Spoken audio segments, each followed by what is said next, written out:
내 계단이거든요. 모든 사람들은 이 계단에 서 있어요. 그리고 부부도 되게 재미있는 게 자기가 이제 부모님과의 관계에서 결핍이 있는 계단에 있는 사람끼리 만나거든요. 예를 들어서 자기는 이제 주도성, 부모님한테 뭔가 내가 마음대로 해보고 싫어. 뭔가 이렇게 통제를 받지 않고 자기 마음대로 해보고 싶은 시기에 부모님한테 너무 눌렸어. 그러면은 뭔가 이제 자기가 주도적으로 통제하고 이렇게 하고 싶은 욕구들이 눌린 채로 성인이 되는데 그게 같이 눌린 남자랑 또 만나는 거예요. 그래서 통제권 싸움을 계속 하다가 아, 여기에서도 내가 남편을 통제할 수 없어. 그러면은 아이가 이제 이 주도성의 계단에 이제 올라오면 와서 내 맘대로 할 거야, 내가 할 거야, 막 이러면은 이제 부모님과 아이와 이 이제 그 주도성의 계단에서 서로 이제 통제권을 가지고 싸우는 이런 게 이제 인생이거든요. 그래서 요거를 조금 더 이제 살펴볼게요. 그래서 우리가 그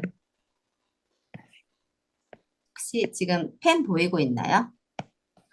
네, 이제 좀 필기를 할 건데 우리가 이제 그 신뢰성의 계단은 보통 이제 그 0에서 12개월 이제 돌 때까지 이 아이가 그 계단을 쌓아줘야 되는데 부모님이 쌓아줘야 되는 계단인 거예요. 그래서 이 아이가 응애하고 태어났을 때, 아, 이 세상은 신뢰로운 곳이구나. 내가 이 세상에 태어났는데 응애하고 태어났는데 아무것도 몰라. 그리고 아무것도 어떻게 해야 되는지 모르겠어. 그런데 부모님이 아, 너 지금 뭐 무섭구나, 춥구나, 아, 배고프구나. 그래서 이 아이한테 이제 필요를 채워줬어. 그러면은 아, 내가 이제 이 세상에 두 발 딛고 살 수 있는 안전한 세상에 지금 착륙했구나. 이렇게 이제 느껴지는 거예요. 그런데 모든 아이들이 여기에서부터 이제 가장 중요한 거. 부모님들이 사실은 많은 이제 그 부모 교육을 들었지만 이거를 모르고 들었으면 사실은 계속 흔들리는 계단에 아이들이 서 있을 수밖에 없었거든요. 그러니까 열심히 아이들을 키우더라도 이게 흔들렸던 이유는 모든 아이들이 생각하는 신뢰로운 세상이 기준이 다르다는 거예요. 그래서 오늘 기질을 조금 살펴볼 건데 모든 아이들은 태어날 때부터 기질이라는 게 있어요. 타고난 기질. 그래서 그 유형들을 좀 알아볼 건데, 그래서 예를 들어서 이제 두려움이 좀 되게 많이 타고난 아이들이다. 그런 아이들 같은 경우에는 이 세상에 태어났을 때 신뢰로운 세상이야라고 믿는 거는 이제 어떤 걸까요? 안전하게 해주고, 보호해주고, 막 이렇게 큰 소리 나서 애가 막 울고 이제 그러면은 무섭구나. 엄마가 지켜줄 거야. 괜찮아. 이렇게 이제 계속 이제 수용해주고 그러면은 아, 나는 뭔가 세상에는 시끄러운 소리도 나고 무서운 것들이 지나가고 그렇지만은 개미도 무서워하는 애들 되게 많잖아요. 막 그러면은 개미가 너가 무섭지 뭐가 무서워 막 이렇게 하는 게 아니라 아, 너는 무섭게 느끼는구나. 그 엄마가 지켜줄 수 있어. 이런 세상. 그리고 하고 싶은 게 되게 많은 아이들이 있어요. 어렸을 때부터. 그러면은 재미있는 세상에 이 아이는 태어난 것들이 신뢰로운 거예요. 그래서 아, 너 이것도 궁금하구나. 이거는 위험한데 그런데 여기서는 할 수 있어. 이거는 할 수 있어. 그러면은 이 아이는 아, 나는 재미있고 신뢰로운 세상에 태어났구나. 저는 정서적 연료통이라는 그 기질이 되게 크거든요. 그래서 따뜻하게 해주고 예쁘게 웃어주고 그러면은 아, 나는 이 세상에 신뢰로운 세상에 태어났구나. 그래서 모든 아이들이 이 1계단에 나는 신뢰로운 세상에 태어났어. 나는 안전한 세상에 태어났어. 이게 인생의 기반이 되어야지 그 발달 다음 계단들이 쌓아 올려서 흔들리지 않는 거거든요. 근데 부모님이 아, 뭐가 무서워? 하나도 안 무서워. 그리고 막 얘가 울 때마다 너무 귀찮아. 하지 마. 조용히 해. 뚝. 이렇게 하면은 나는 뭔가 불쾌한 것들이 이제 이렇게 생겨가지고 울고 그랬는데 우리 부모님이 안아주지 않고, 그러니까 여기에서 이제 좀 애착도 이것도 이제 맞물려 있는데 모든 아이들이 생각하는 애착도 사실은 틀리거든요. 그래서 그 기질, 타고나는 기질을 알아야지 굉장히 이제 실수가 없는 거예요. 부모님이 열심히 사랑을 줬다 하더라도 아이들한테 결핍이 될 수가 있거든요. 이 아이처럼 이 아이는 독립적인 아이인데 부모님이 계속 본인이 이제 의존하고 싶었고 그랬기 때문에 그거를 부모님이 계속 해줬기 때문에 이 아이는 오히려 아, 이 세상은 이렇게 안전하지 않아. 내가 뭔가 혼자서 할 수 있는 세상이 아니야. 이렇게 신뢰롭지 않은 세상이라고 이 아이는 여기기 때문에 그래서 이 아이의 그 기질에 따라서 이 세상에 너는 신뢰로운 세상에 태어났어. 이거를 이제 해줘야 돼요. 그리고 이제 그 다음에 이제 12개월에서 36개월 때까지는 자율성의 이 발달 과업을 뇌에서 이루라고 명령어가 나와요. 그런데 자율성이라는 거는 뭐냐면 아이들이 이제 누워 있다가 일어나면은 손발이 자유롭잖아요. 그리고 뭔가 이제 탐색할 것도 눈에 들어오고 막 이제 물리적인 것도 그러니까 물리 법칙도 발견을 해요. 내가 우연히 뭔가 공을 떨어뜨렸는데 어? 나에 의해서 공이 떨어지네 이렇게 생각을 하거든요. 그러니까는 중력 때문에 그렇게 생각을 하지 않고 그래서 뭔가 자율적으로 이 아이가 뭔가 이제 경험을 하고 탐색을 하는 이 이제 그 본능적인 시스템이 발휘가 돼요. 그런데 모든 아이들이 자율성이 다 있는 게 아니에요. 그러니까 자율적으로 할 수 있는 게 아니에요. 여기서도 기질이 굉장히 중요한데 자기가 뭔가 하고 싶은 게 있어도 겁이 너무 많아서 자율적으로 뇌에서는 뭔가 탐색해 명령어를 내리지만 기질 때문에 자유롭게 뭔가 탐색을 하는데 어려운 게 있어요. 그래서 우리가 훈육을 하는 거거든요. 훈육은 야단치고 못하게 하고 무섭게 하는 게 훈육이 아니라 이런 게 다 훈육인 거예요. 그러니까 타고난 기질에 따라서 자율적으로 뭔가 해야 되는데 이 아이는 아, 뭔가 멈칫하는구나. 턱이 너무 높아서 꾹 하고 이제 멈춰서 안 해, 못 해, 이러는구나. 그러면은, 아, 너가 이거 하고 싶은데 좀 이게 걱정되는구나. 그럼 엄마 같이 해보자. 아니면 좀 독립적이어서 내가 할 거야. 뭐 그러는데 이 아이가 조금 이제 더 안전하게 할 수 있도록 이제 도와주던가. 그래서 이 시기에 아이들의 기질에 따라서 이 계단에 탄탄하게 쌓아 올려서 이제 뭘 해야 되냐면, 아, 나는 이 세상에서 뭔가 마음 먹으면 자율적으로 할 수 있는 인간이구나. 이거를 36개월 때까지 부모님이 계단을 쌓아줘야 되는 거예요. 다시 이제 복습을 하면은 아이들이 응애하고 태어나면 이 아이들의 이제 기질에 맞춰서 잘 보면은 아이들의 기질이 태어날 때부터 사실은 좀 드러나거든요.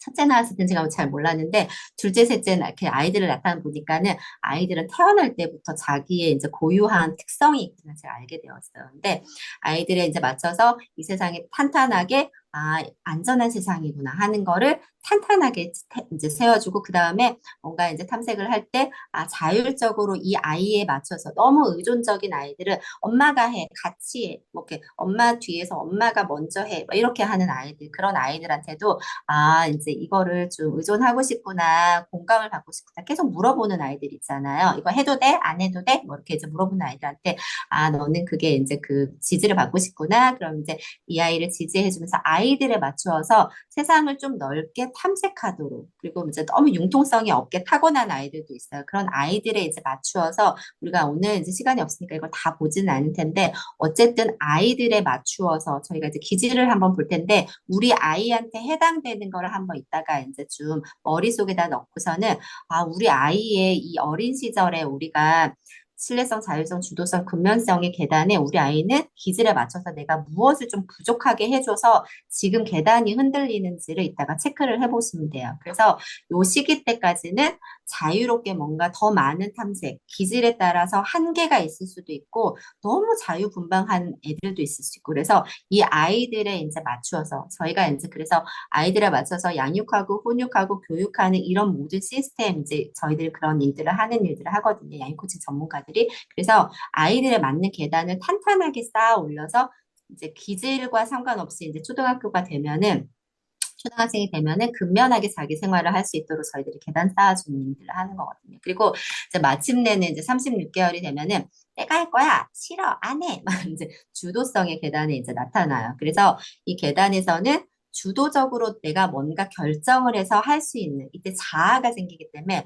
자아 충만인 거예요. 모든 세상은 다 나로 인해서. 그런데 부모님들이 보통 36개월이 되면은 훈육을 시작을 해요. 왜냐하면 말짓한다고 생각을 해서 하지 말라고 그러는데 하고 하라고 하는데 안 하고 그래서 대부분 아이들이 아까 이제 뭐 습관이 안 되고 그리고 이제 뭐 귀찮고 해야 될 이유를 모르고 놀기 좋아하고 뭐 이런 이유들을 주도적이 안 되는 이유들을 다 쓰셨잖아요. 그런데 대부분의 이제 그 이유들이 부모님과 이제 통제권 싸우면서 자기는 내 주도적으로 나 이거 할 거야.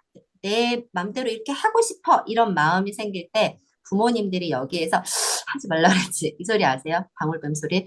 하지 말라는 거죠. 기지를 꺾는 소리거든요. 그래서 이때 주도적으로 이 아이들이 해보려고 하는 시도를 상당히 부모님들이 누르셨을 확률이 되게 높다. 그래서 내가 마음대로, 근데 그때 이제 마음대로 하는 것은 사실은 자기의 기질 한계 안에서 마음대로 해보는 것들이거든요. 그래서 이게 또 한계가 있어요. 그래서 자기의 기질을 뛰어넘어서서 이게 전부 다 저희들이 훈육 방법들이거든요. 그래서 오늘은 이제 다루지는 않을 텐데 이 아이들이 자기 마음대로 해보려고 하는 시도가 잘 안 되는 아이들도 있고 아니면은 무조건 다 자기 마음대로 해야지 직성이 풀리는 아이 있어요. 1등 해야 되고 뭐 이제 이런 아이들에 따라서 다 훈육 방법이 틀린데 어쨌든 이 주도성의 계단에 초등학교 들어가기 전까지 연습하는 시기예요. 그래서 저희들이 아까 이제 말씀드렸잖아요. 인생의 8계단 중에 4계단은 부모님이 쌓아주는 거예요. 그런데 기억이 나진 않지만 자기의 모든 생활 습관이나 그리고 무의식적으로 하는 행동들은 사실은 나는 맘먹은데 왜 안 돼요? 이런 생각을 하는 모든 사람들은 사실은 부모님과 쌓은 이 계단이 튼튼하지 않아서 자기가 주도적으로 뭔가 할 수 있는 힘이 없어서 아니면 나는 이거를 자율적으로 할 수 있는 사람이 아니야. 그리고 더 깊은 내면의 이제 가장 밑바닥에는 뭐냐면 이 세상은 내가 두 발 딛고 살아도 되는 세상이 아니야. 안전한 세상이 아니야. 그게 아까 이제 기질 따라서 다르다고 했잖아요. 자극과 위험과 관계에 대해서 생존하고자 하는 욕구거든요. 그래서 이 아이들이 하는 대부분의 행동들은 생존이에요. 그래서 어렸을 때부터 이 아이가 하라고 하면 안 하고 하지 말라고 하면 하지 말라고 해도 하고 하라고 해도 안 하고 이런 것들은 말을 안 듣는 게 아니라 대부분 자기가 시스템 된 대로 생존의 욕구가 밖으로 아웃되는 거거든요. 특히나 우리가 이제 이 아이와 기싸움을 하는 이 주도권 시기에는 자기가 나는 이런 기질에 따라서 뇌에서 이렇게 행동을 하라고 이제 시스템이 되어 있는 것들로 주도적인 행동들을 하기 때문에 생존 욕구예요. 근데 부모님이 여기에서 주도성을 딱 꺾어서 이 아이의 기를 확 눌러놨다. 저희 엄마가 저희 둘째 낳았을 때 고집이 너무 세니까 뭐라고 하셨냐면 이런 애들은 초장에 한번 잡아야 된다 이렇게 얘기를 하시는데 제가 마음이 철렁한 거예요. 그래서 우리 엄마도 나를 이렇게 초장에 잡아서 내가 기가 죽은 채로 살았겠구나. 근데 이 아이들의 기질을 탁 꺾어버리잖아요. 그래 놓고서는 이제 초등학교 갔는데 이 아이가 주도적으로 뭔가 하지 않아.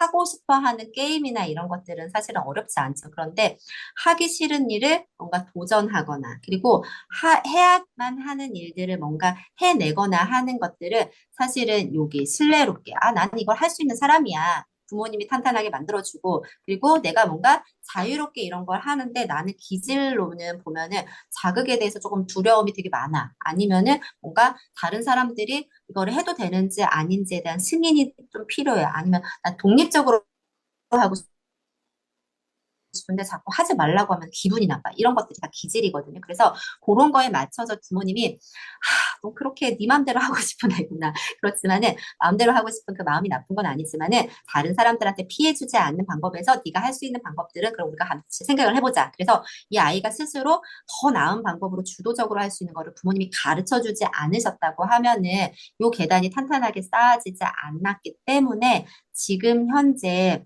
뭔가 다 주도성 꺾어놓고 자율적으로 다 꺾어놓고 그런데 이제 부모님이 원하는 거는 초등학교 한 3, 4학년 되면은 자기가 주도적으로 학습하고 자기 컨트롤하고 이런 것들을 바라시는 거죠. 그래서 제가 그 공부 방법이나 이런 것들 뭐 가르쳐 드릴 수 있어요. 아이들의 기질에 맞게 훈육하는 방법, 공부하는 방법 뭐 이런 것들을 저희들 연구하고 그거를 가르치는 기관이기 때문에 그걸 가르칠 수는 있으나 제가 1시간 동안 부모님한테 하고 싶은 이야기가 그거라는 거죠. 지금 현재의 모습에서 아무리 오은영 선생님이 와가지고 훈육 방법을 가르쳐줘서 움직이지 말라 그랬지 물론 이제 뭔가 이런 방법들 조선미 선생님의 훈육 방법을 가르쳐줘도 사실은 이거는 그때뿐이고 뭐 상담센터 가가지고 뭔가 이 아이를 공부를 하는 뭐 이런 거를 배워가지고 온다고 해도 그때뿐이고 사실은 이 계단에서 이 아이가 스스로 주도적인 삶을 살 수 있는 그런 심리적인 기반이 없으면 언젠가는 다 무너지게 되어 있다. 그러면은 벌써 다 컸는데 고등학생인데 어떡해요? 성인인데 어떡해요? 상관이 없어요. 어느 시기라도 사실은 이 계단에서 발달의 과업이 다 이루어지지 않으면 그 다음 계단들을 사실은 올라가는 게 쉽지가 않거든요. 계속 흔들려요. 그리고 이 계단에 나만 서 있을 때도 괜찮은데 아까 잠깐 이제 처음에 말씀드렸는데 이 계단에 아이가 만약에 이제 태어나서 첫째 아이가 한 12개월이 됐다. 근데 나는 이 세상에 대한 신뢰가 없어. 너무 두려움이 많은데 우리 엄마가 안전한 세상이라는 걸 내가 그거를 이제 인식하도록 이제 그런 환경을 못 만들어줬어. 그런데 이 아이가 여기에 같이 서 있는 거예요. 태어나서. 그래서 이 아이한테 신뢰로운 세상을 내가 만들어줘야 돼. 근데 내 세상도 신뢰롭지 않으면 아이들한테 이거를 만들어주기가 어려운 거죠. 이 아이의 기질에 맞춰서. 그래서 여기서 같이 흔들려 버리고 아니면은 아까 이제 제가 처음에 말씀드렸던 것처럼 주도적으로 뭔가 내가 내 인생을 통제해보고 스스로를 통제해보고 이거는 첫 번째는 부모님을 컨트롤해본 경험이 있어야지 그 다음에 자기 자신을 이제 통제하거든요. 그래서 엄마 뭐 절로 가, 일로 와, 엄마 죽어, 빵! 했을 때 엄마가 막 죽어주고 그러면, 아, 나는 이 세상에 뭔가를 주도적으로 할 수 있는 사람이구나, 이런 것들이 놀이를 통해서 저희들이 이제 많이 하거든요, 어린아이들이랑. 그래서 이런 게, 아, 나는 뭔가 내 맘대로 이거를 주도할 수 있는 사람이야. 이게 충만해야지 그 다음에 자기 자신을 컨트롤할 수 있는 힘이 있거든요. 그래서 아이들이랑 이런 이제 그 주도권 놀이 이런 것들을 이제 굉장히 중요하게 생각하는데, 여기에서 아이들의 주도권을 다 빼앗아 버려서 엄마가 시키는 대로 하라 그랬지, 하지 말라 그랬지, 막 이렇게 해놓고서는 이 아이가 주도적으로 뭔가 공부하고 학습하고 생활 습관을 가지게 하는 거는 사실은 이제 좀 그 욕심이지 않나. 그래서 요거를 지금이라도 저희들이 수용해 주는 게 굉장히 중요해요. 그래서 기질을 아는 게 중요하거든요. 어느 시기라도.